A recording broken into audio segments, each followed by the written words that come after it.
Subscribe to the channel right now and get new stories every day. Let's get started. I've always believed that every marriage has its mysteries, little corners of our partners' lives that remain unlit. But until that evening, I never realized how colossal those mysteries could be. It all started with a single question at dinner, a question I asked without thinking of the consequences. My wife Linda and I had been together for 6 years, married for almost four of them. We were hosting a small gathering at our home, just the three of us, Linda, my friend James, and me. Linda had prepared an incredible meal of roasted chicken, vegetables, and a bottle of red wine that seemed to disappear faster than usual. We ate, we laughed, and the conversation flowed easily. Linda was in high spirits, her cheeks flushed from the wine and the warm glow of the overhead light. James was sitting across from me, close to Linda on her right. I still remember the moment like a photograph. Linda leaning forward to top off our glasses, James with a faint smirk on his face, and me deciding on a whim to ask the question that would change how I saw my wife forever. A question me casually, "Hey, Linda, do you mind if I ask you something kind of personal?" Linda, raising an eyebrow, amused. "Since when you get all formal with me, honey? Go ahead." Me, a bit more serious. "Well, we've never really talked about it directly, but how many men have you been with, before me?" An awkward silence blanketed the room. James slowly set his fork down, looking like he had just witnessed a car crash in slow motion. Linda gave a small half laugh, as though waiting for me to say, "Just kidding. I wasn't kidding." And so she swallowed, looked away, then locked eyes with me. Linda, quietly, but with a hint of determination, "Are you sure you want to know?" At that moment, a voice in my head screamed at me to back down. But the wine had emboldened me and curiosity had sunk its teeth in too deeply. "Me, yes, I really do." She cleared her throat, reached for the bottle of wine, and poured herself another generous glass. "Linda, well, I've had relationships with, let's just say I was a bit wild in my early 20s. James, trying to lighten the mood, Linda was a party girl, huh? Linda, shooting James a look, "Not necessarily a party girl, but I was definitely more free-spirited." She paused, glanced at me, then spoke carefully. "Linda, I've been with 13 men before you." The dining room seemed to shrink, and for a moment I could hear my own heartbeat thudding in my ears. 13. It felt like a punch to the gut, not because that number is extraordinarily high, but because it was so far from what I'd imagined. I'd practically put Linda on a pedestal, believing she had a couple of exes, maybe three or four. 13 shattered that naive illusion in an instant. I forced a neutral expression. James' eyes nearly popped out of his head, but he quickly masked his reaction behind his wine glass. Linda, apparently unsure how to gauge my response, continued.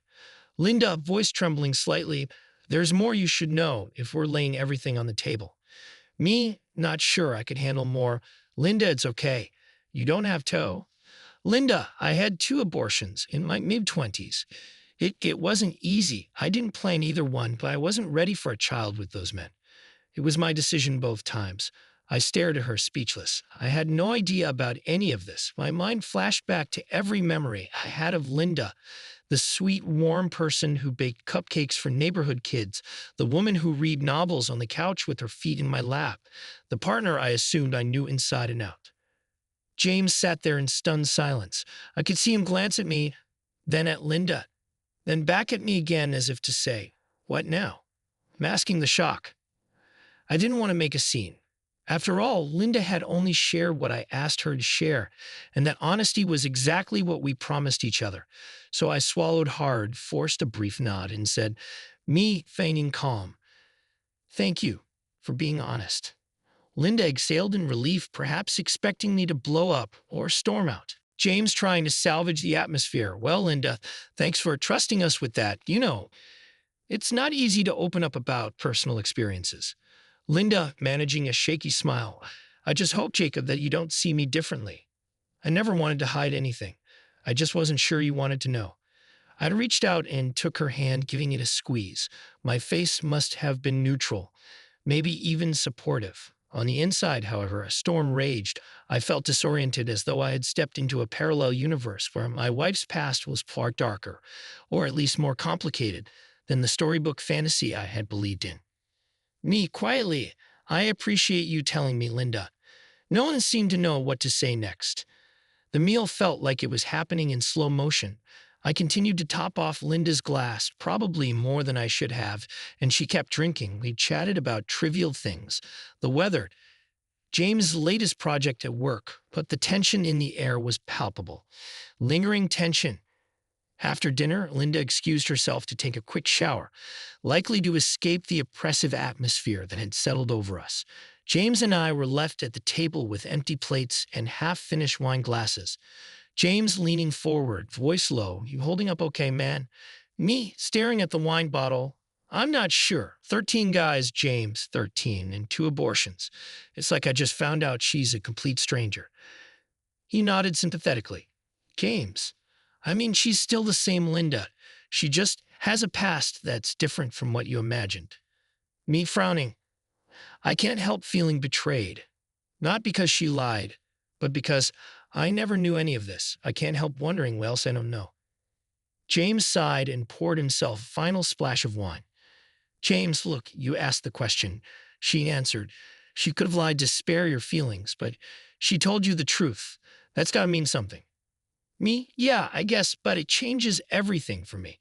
I feel like a fool for putting her on such a pedestal. Now, I'm not even sure what I feel. Anger? Confusion? Like, I love her. But do I really know her at all? James leaned back and gave a wry chuckle. "James, hey, sometimes we bet on the wrong horse, buddy, but I'm not here to tell you what to do. I just know you're looking at Linda through new eyes now, and that's tough." I felt a mixture of resentment and agreement at his words.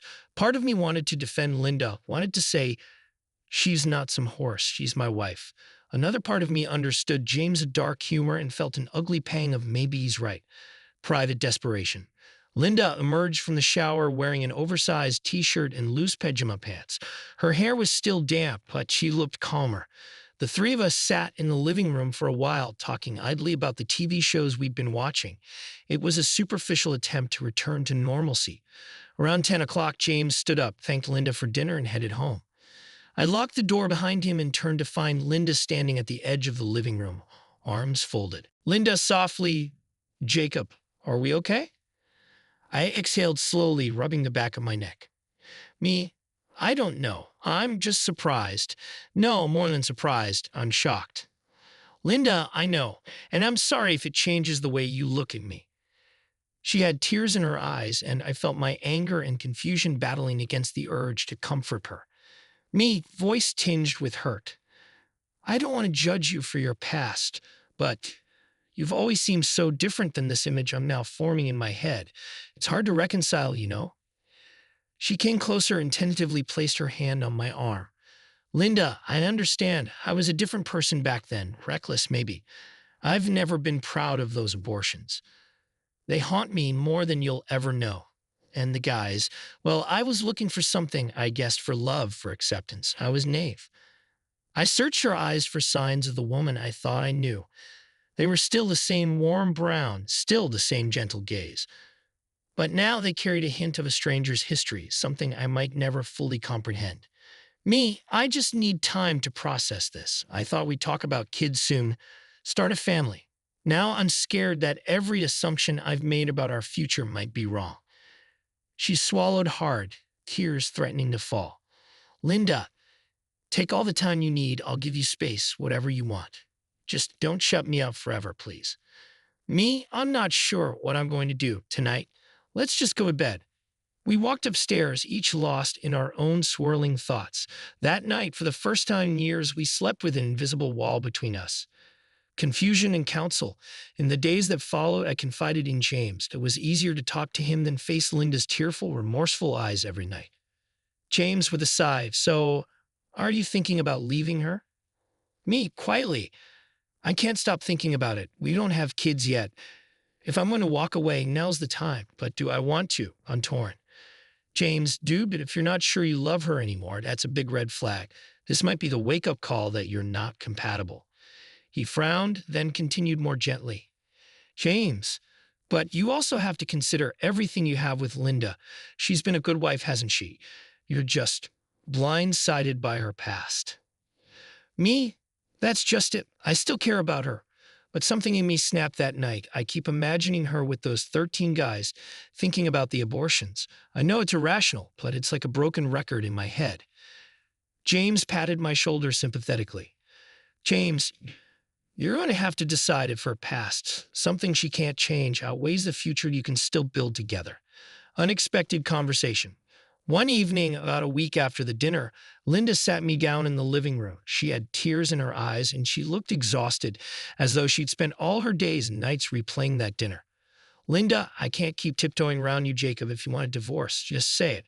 I'll leave. I won't fight you. My stomach twisted painfully. Hearing her say the word divorce out loud made my mouth go dry. Me, hesitant. I don't know what I want. You're not who I thought you were. Her lips trembled. Linda, I'm still me, still a woman you fell in love with. My past doesn't define the person I am today. Don't you believe in growth and change? She was right. People do change. God knows I'm not the same man I was in college, but the knowledge that she once made certain choices, even if they were far behind her, gnawed at me. Me, I just need more time. I'm not trying to punish you. You have to understand how this feels. Linda, of course, I can't imagine how you feel. I'm the one who caused it, so I'm willing to wait. Seeds of doubt, seeds of hope. A few more weeks passed, and the tension gradually lessened, though it never fully went away. Linda tried to show me extra care, cooking my favorite meals, asking me about my day, giving me space when I needed it. James teased me with remarks like, "Any progress on that front?" But mostly he listened. I found myself reflecting on the Linda I knew from the moment we met. The kind-hearted woman who volunteered at animal shelters, who lent friends money without expecting repayment, who remembered every birthday and anniversary with an almost obsessive diligence. I started to realize that maybe I'd built a fantasy around her, seeing her as flawless. And maybe Linda's confession was a reminder that she was human, capable of mistakes and regrets. Yet, despite these moments of clarity, doubt still clung to me. Late at night, I'd lie awake, replaying her words. 13 men, 2 abortions. I wondered if I'd ever stop hearing them. The crossroads. 2 months after that fateful dinner, I'm still at a crossroads. Linda sleeps next to me, or sometimes on the couch. When she senses my unease, we haven't fought openly. Instead, we exist in this delicate balance, like we're walking on eggshells, waiting for the final decision. In moments of tenderness, I recall why I married her, her laugh, her quirks, the way she insists on wearing mismatched socks at home.